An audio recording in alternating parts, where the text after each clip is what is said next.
Evet arkadaşlar, bir ay sonraki çiçeklerin hali bunlardır. O kadar küçüktü ki çiçekler şu anda çok güzel olmuşlar.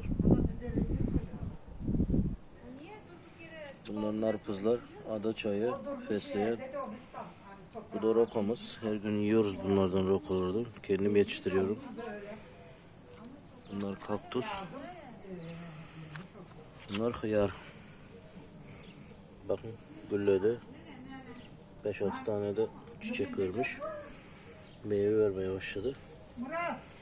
Burada da var bir tane. Gördün ne güzel evinde olsun senin ha. Bunlar sarımsak arkadaşlar. Görün ne güzel. Ha? Koparın yemeğini koyuyorsun. Ya. Çok güzel çiçek ekmeği canım. Bakın arkadaşlar. Hep böyle şey. Kereviz, domates, roka. Bunlar meyve vermeye başlamış. Nene bak. Veriyor. Biber. Bak buradan bir tane biber vermiş. Patlıcan, ekana ek. Şimdi biri bitti, birini ekiyor. Biri bitti, toplan onu başka ekiyor. Ana bunun buralarına sarımsak soksana.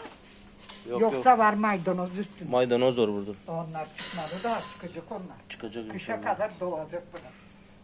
Burası roka yine yetişiyor. Roka bende de var. Burası da maydanoz. Evet. Bunlar da Ana çok güzel yaptın ya anacığım benim. Ana gene gidelim mi toprak alalım. alalım. Gidelim mi alalım. Bakın arkadaşlar, domateslere bakın. Domatesler tuttu. Ana gidelim toprak alalım gene. Koparaya kavuşayım böyle.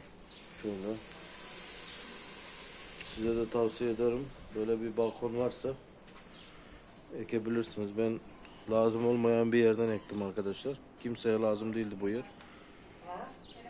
Şu anda evimin hep ihtiyacını buradan karşılayacağım inşallah bu yazda. Allah sevindirsin benim çocuğumu ya. Kolu çalışan ağzı çalışır arkadaşlar. Ailenin.